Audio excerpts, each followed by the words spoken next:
Herkese merhaba arkadaşlar. Bugün sizler için Elçin Sangu'dan yepyeni haberler hazırladım. Son dönemin en dikkat çeken gelişmelerinden biri sevilen oyuncu Elçin Sangu'nun yeni Netflix projesiyle yeniden gündeme gelmesi oldu.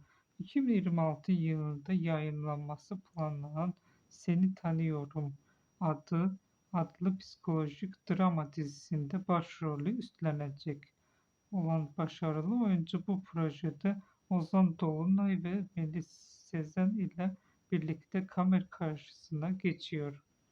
Dizide Elçin Sangu doğum sonrası yeniden sanat hayatına dönmek isteyen Funda karakterine hayat verecek.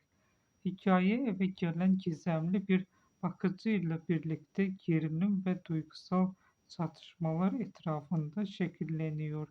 Hayranları özellikle bu projenin Elçin Sangu'nun kariyerinde farklı bir hikaye açacağını düşünüyor. Daha önce romantik ve duygusal rolleriyle büyük beğeni toplayan oyuncunun bu kez psikolojik gerilim türünde nasıl bir performans sergileyeceği şimdiden büyük merak uyandırmış durumda.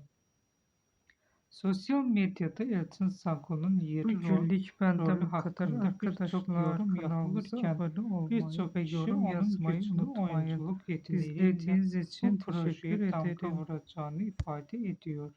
Özellikle Kiralık Aşk döneminden beri geniş bir hayran kitlesine sahip olan oyuncunun yeni dizisi şimdiden yılın en çok beklenen yapımları arasında